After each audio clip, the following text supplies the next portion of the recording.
നമസ്കാരം. കേരളത്തിലെ രാഷ്ട്രീയ ഭൂപടത്തിൽ വരാനിരിക്കുന്ന നിയമസഭാ തെരഞ്ഞെടുപ്പ് അതീവ നിർണായകമായൊരു ഘട്ടത്തിലേക്കാണ് ഇപ്പോൾ നീങ്ങിക്കൊണ്ടിരിക്കുന്നത്. നിലവിലെ ഭരണകൂടത്തിനെതിരെ സംസ്ഥാനത്തുടനീളം ശക്തമായ ഭരണവിരുദ്ധ വികാരം നിലനിൽക്കുന്നു എന്ന യാഥാർത്ഥ്യം ഭരണകക്ഷിയായിട്ടുള്ള CPIM തിരിച്ചറിഞ്ഞു കഴിഞ്ഞിരിക്കുകയാണ്. കഴിഞ്ഞ 10 വർഷത്തെ ഭരണ തുടർച്ചയിൽ ജനങ്ങൾക്കിടയിലുണ്ടായ അതൃപ്തിയും പ്രത്യേകിച്ച് മുഖ്യമന്ത്രിയുടെ ശൈലിക്കെതിരെ ഉയർന്നു വരുന്ന കടുത്ത വിമർശനങ്ങൾ വരാനിരിക്കുന്ന തെരഞ്ഞെടുപ്പിൽ പ്രതിഫലിക്കുമെന്ന ഭീതി പാർട്ടിക്കുണ്ട്.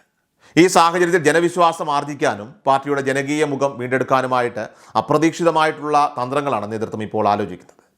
പിണറായി വിജയൻ എന്ന ഏകമുഖ നേതൃത്വത്തിന് പകരം കൂടുതൽ സ്വീകാര്യതയുള്ള ഒരു പ്രതിച്ഛായയെ മുൻനിർത്തി ഭരണവിരുദ്ധ വികാരത്തെ തണുപ്പിക്കാനാണ് പാർട്ടി ഇപ്പോൾ ശ്രമിക്കുന്നത്. മുഖ്യമന്ത്രി പിണറായി വിജയനെതിരെയുള്ള ജനരോക്ഷം മറികടക്കാൻ മുൻ ആരോഗ്യവകുപ്പ് മന്ത്രി KK ശൈലജയെ അടുത്ത മുഖ്യമന്ത്രി സ്ഥാനാർത്ഥിയായി ഉയർത്തിക്കാട്ടാനുള്ള നീക്കം ഈ തന്ത്രത്തിൻ്റെ ഭാഗമാണ്. കോവിഡ് കാലത്തെ പ്രതിരോധ പ്രവർത്തനങ്ങളിലൂടെയും നിപ്പ പ്രതിരോധത്തിലൂടെയും ഒക്കെ തന്നെ അന്താരാഷ്ട്ര തലത്തിൽ പോലും ശ്രദ്ധിക്കപ്പെട്ട ശൈലജ ടീച്ചർക്ക് പൊതുസമൂഹത്തിലുള്ള മാതൃകാപരമായിട്ടുള്ള സ്വീകാര്യത വോട്ടാക്കി മാറ്റാനാണ് CPIM ലക്ഷ്യമിടുന്നത്. എന്നാൽ പാർട്ടിയുടെ ഈ നീക്കം കേവലം രാഷ്ട്രീയ അടവ് നയം മാത്രമാണെന്നും ഭരണപരാജയങ്ങളെ ഒരു വ്യക്തിയുടെ പ്രതിച്ഛായയ്ക്ക് പിന്നിൽ ഒളിപ്പിക്കാനുള്ള ശ്രമമാണെന്നും രാഷ്ട്രീയ നിരീക്ഷകർ വിലയിരുത്തുന്നു. ഭരണരംഗത്തെ പോരായ്മകളും അതോടൊപ്പം തന്നെ അഴിമതി ആരോപണങ്ങളും മറച്ചുപിടിക്കാനായിട്ടൊരു മാലാക പരിവേഷം നൽകി നേതാക്കളെ അവതരിപ്പിക്കുന്നത് അത് വോട്ടർമാരെ തെറ്റിദ്ധരിപ്പിക്കാനെന്ന വിമർശനം ഇതിനോടകം തന്നെ ഇപ്പോൾ ഉയർന്നു കഴിഞ്ഞു. സമീപകാലത്ത് നടന്ന തദ്ദേശ സ്വയംഭരണ തെരഞ്ഞെടുപ്പിലുണ്ടായ കനത്ത തിരിച്ചടി അത് CPIM-ന് അവരെ സംബന്ധിച്ചിടത്തോളം വലിയൊരു മുന്നറിയിപ്പായിരുന്നു.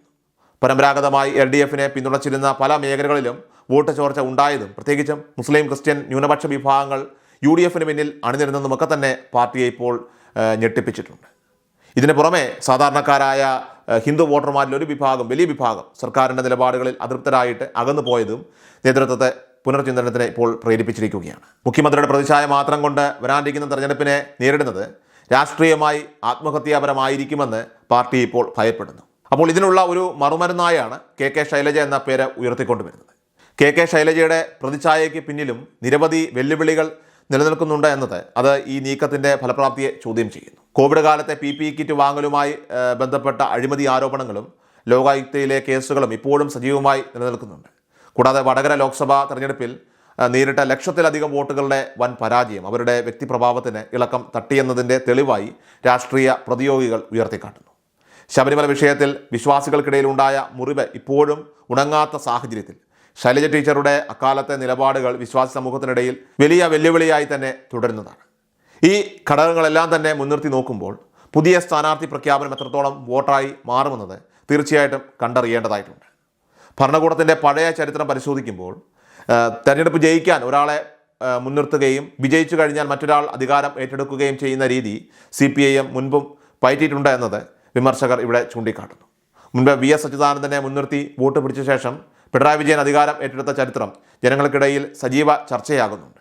ഇപ്പോൾ ശൈലജ ടീച്ചറെ പ്രൊജക്റ്റ് ചെയ്യുന്നത് വെറും വോട്ട് പിടിക്കാനുള്ള തന്ത്രം മാത്രമാണെന്നും വിജയിച്ചാൽ പിണറായി വിജയൻ തന്നെ അധികാരം തുടരാനാണ് സാധ്യതയെന്നുമാണ് ഇപ്പോൾ പരക്കെയുള്ള ആക്ഷേപം. അധികാരം വിട്ടുകൊടുക്കാൻ നിലവിലെ നേതൃത്വം തയ്യാറാകുമോ എന്ന ചോദ്യം പാർട്ടിക്കുള്ളിലും പുറത്തും ഒരുപോലെ ഇപ്പോൾ ഉയരുന്നുണ്ട്. സംസ്ഥാനം അഭിമുഖീകരിക്കുന്ന കടുത്ത സാമ്പത്തിക പ്രതിസന്ധിയിലും വികസന മുരടിപ്പും അഴിമതി ആരോപണങ്ങളുമൊക്കെ തന്നെ ജനങ്ങളുടെ ജീവിതത്തെ നേരിട്ട് ബാധിച്ചിരിക്കുകയാണ്. അപ്പോൾ ഈ പരാജയങ്ങളിൽ നിന്ന് ശ്രദ്ധ തിരിക്കാനാണ് മാലാക പരിവേഷത്തോടുകൂടി പുതിയ നേതാക്കളെ അവതരിപ്പിക്കുന്നത്. പാലത്തായി കേസിൽ ഉൾപ്പെടെ ഉണ്ടായ കോടതി വിമർശനങ്ങൾ ശൈലജ ടീച്ചറുടെ രാഷ്ട്രീയ ജീവിതത്തിലെ കറുത്ത പാടുകളായി തന്നെ അവശേഷിക്കുകയാണ്. വരാനിരിക്കുന്ന 3 മാസങ്ങൾ കേരള രാഷ്ട്രീയത്തിൽ ഏറെ നിർണായകമാണ്. ജനങ്ങൾ വിവേകപൂർവ്വം തീരുമാനമെടുത്തില്ലെങ്കിൽ സംസ്ഥാനം കടുത്ത വലിയ പ്രതിസന്ധിയിലേക്ക് നീങ്ങുമെന്ന മുന്നറിയിപ്പാണ് നിലവിലെ സാഹചര്യം ഇപ്പോൾ നൽകുന്നത് തന്നെ.